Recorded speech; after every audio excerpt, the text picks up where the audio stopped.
Hızır'a inanırdım. Ama onunla karşılaşabileceğimi hiç düşünmezdim. Bu olay başıma geldiğinde geceydi. Saat çok geç değildi ama sokaklar tuhaf bir şekilde boştu. Normalde o saatlerde bile birkaç araba geçer, bir iki pencere ışığı yanar, uzaktan bir televizyon sesi duyulurdu. O gece yoktu. Her şey susmuş gibiydi. Yağmur yeni durmuştu. Asfalt, sokak lambalarının altında ayna gibi parlıyordu. Hava serin değil, garip bir şekilde ağırdı.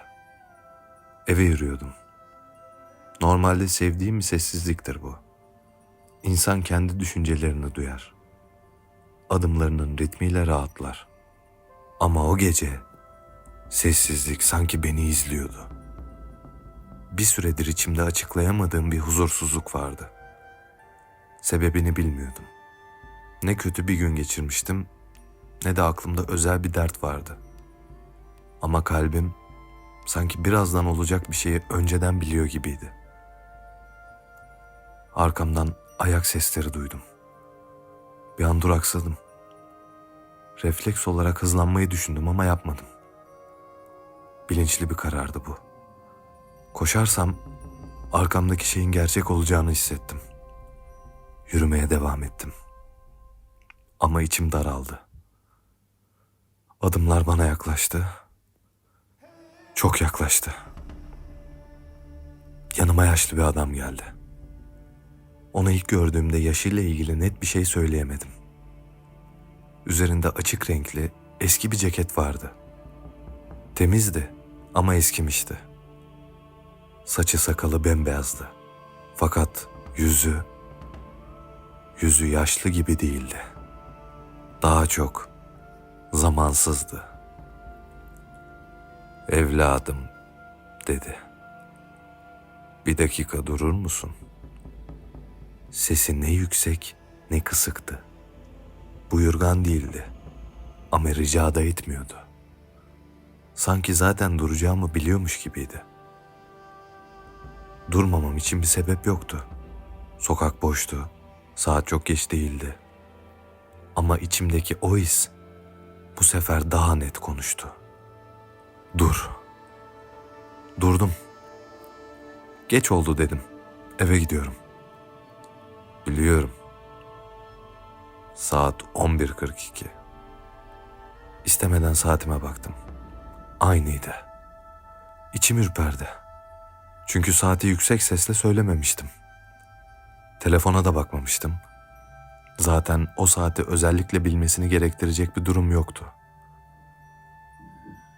"Yağmurdan sonra dikkatli yürü," dedi.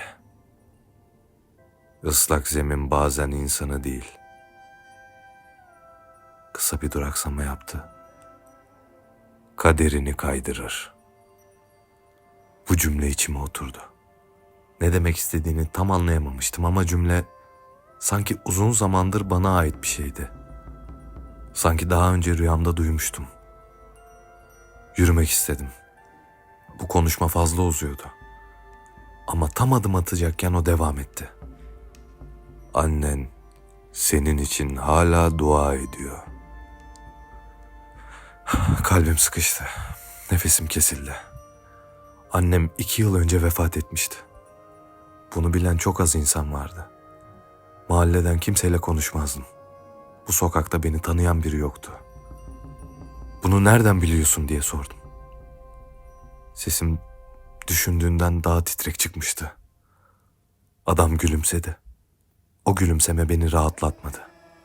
Aksine içimi daha çok ürpertti. Çünkü yüzünde en ufak bir şaşkınlık yoktu. "Bazı dualar yere düşmez. Birine emanet edilir." O an boğazım düğümlendi. Annemin gece uykum kaçtığında dua ettiğini hatırladım. Ben uyurken kapımı kapatır, ışığı söndürür, sessizce dua ederdi. Bunu kimse bilmezdi. Her gün kullandığım kısa yola girmek istedim. Eve daha çabuk varacaktım. O an adam kolumu tuttu. İlk defa bana dokundu. Soğuk değildi ama çok ağırdı. Sanki kolumdan değil de bulunduğun andan tutmuş gibiydi. Bu yoldan gitme. Bu gece değil. Niye dedim. Sesimden artık korku akıyordu. Saklayamıyordum. Gözlerimin içine baktı. Gözleri koyu renkti ama içinde bir derinlik vardı. Uzun uzun baktı. Çünkü senin sabaha işin var dedi. Sinirlendim. Korku sinire dönüşmüştü. Benimle dalga mı geçiyorsun dedim. Ne işin var? Nereden biliyorsun? Başını yavaşça salladı. Ben kimseyle dalga geçmem. Ben yetişirim. Tam o an ileriden çok sert bir ses geldi. Bir fren sesi. Lastiklerin asfalta tutunamaması, ardından metalin metale çarpması. İrkildim. Kolumdan kurtulup koşarak sesin geldiği yere baktım. Her gün geçtiğim sokakta bir araba kaldırıma çıkmıştı. Direğe çarpmıştı. Camlar paramparçaydı. Birinin bağırdığını duydum. Başka insanlar da ortaya çıkmıştı. Az önce bomboş olan sokak bir anda dolmuştu. Olduğum yerde donup kaldım. Çünkü birkaç dakika önce o kaldırımdan ben yürüyor olacaktım. O an dizlerimin bağı çözüldü. Midem bulandı. Kalbim deli gibi atıyordu. Geriye doğru bir adım attım. Bir an düşündüm. Adam beni durdurmasaydı şu an orada olacaktım. Yavaşça geri döndüm. Ve adam yoktu. Sokak boştu. Sanki hiç olmamıştı. Ne adım sesi, ne nefesi, ne de varlığına dair bir iz. Ama az önce durduğumuz yerde asfalt hala ıslaktı. Yağmurdan değil, tek bir ayak izinden. Hemen eve döndüm. Kapıyı kilitledim, ışıkları açtım, oturdum. Sabaha kadar uyuyamadım. Ne zaman gözlerimi kapasam o sesi duydum. Freni, çarpışmayı ve o cümleyi. Ben yetişirim. Ertesi gün o yoldan tekrar geçtim. Kaldırımda hala izler vardı. Direğin dibinde durdum. Uzun uzun baktım. Birkaç saniye geç kalsam her şey bitecekti. O gün anladım. Bazı insanlar yardıma gelmez. Bazıları seni durdurmak için gelir.